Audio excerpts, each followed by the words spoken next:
Bro, that's what it's all about, bro. We hunt like wild dogs. Let's get it. Gang on me, gang on 3. 1, 2, 3. Yeah!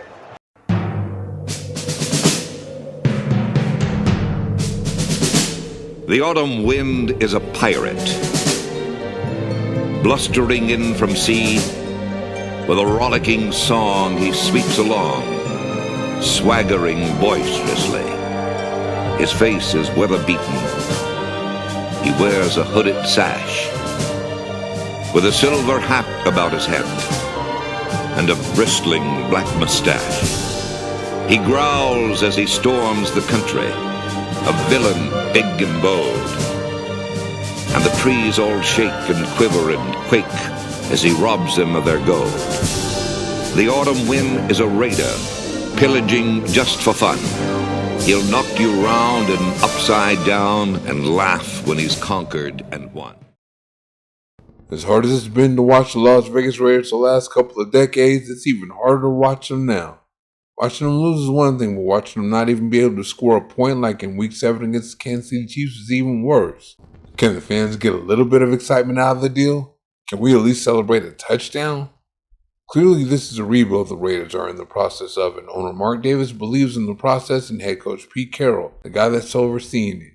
I've been highly critical of Carroll, and I think rightfully so, but maybe it's not him that actually needs to go. He's trying to change the culture and all, but what if he just made one big mistake in the process? Antonio Pierce was trying to change the culture, and he had us all excited, but he made one big mistake. He hired Luke Getsy to be his offensive coordinator. The offense was horrible, and Pierce got fired.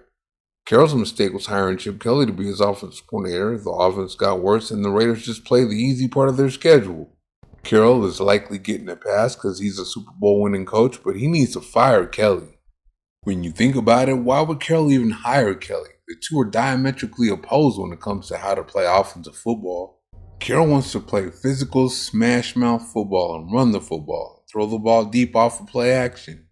That's why he brought in personnel to be able to do that. And Kelly, you know what he is. He wants to run a bunch of bubble, tunnel, and funnel screens. He also wants to operate out of the gun, whether it be the spread or the pistol. Of course, Carroll's more I formation, double tights, more traditional NFL stuff.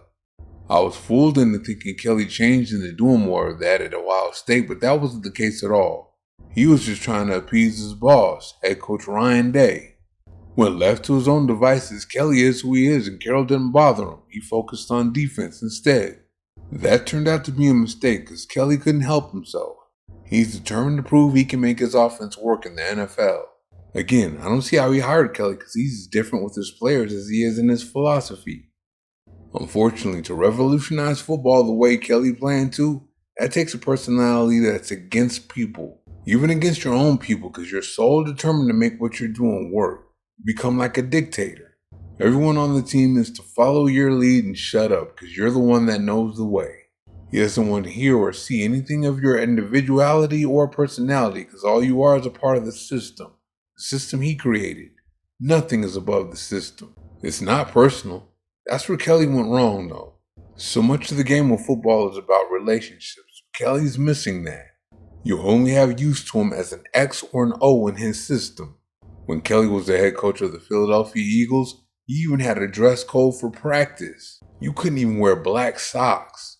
There are all kinds of colorful personalities in the NFL that won't confine themselves to things like that.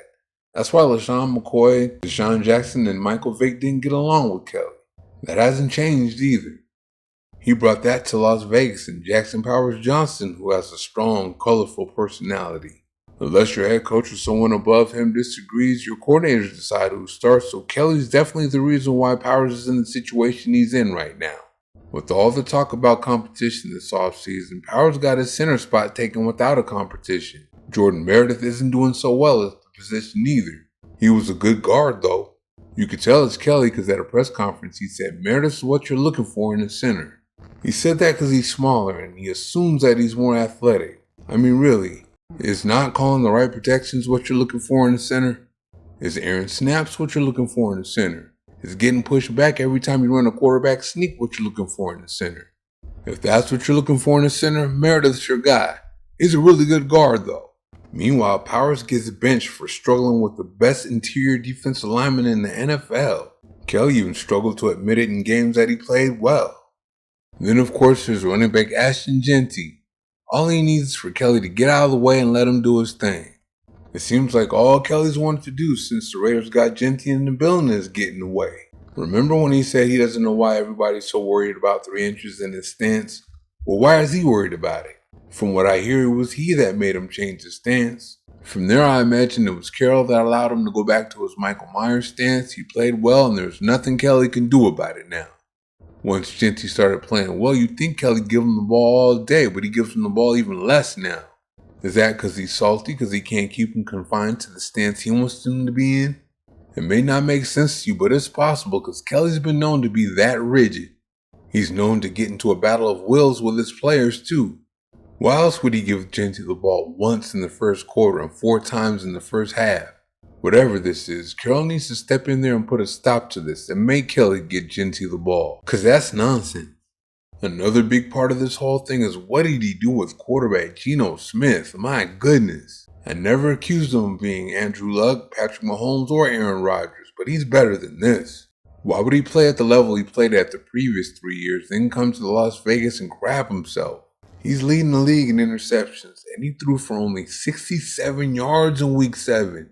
Are you kidding me? Don't get me wrong, Smith deserves some of the blame here, but Kelly's not playing him to his strengths. Smith's strengths are throwing the deep ball and throwing it off play action. I don't mean shotgun play action either, I mean I formation type of play action. Play action from under center. He throws interceptions in the short to intermediate area just like he does the deep area, so you might as well let him do what he does best. I'd rather have 300 yards, 3 touchdowns, and 3 interceptions than just 67 yards and no interceptions. Oh yeah, and no touchdowns, they just got shut out.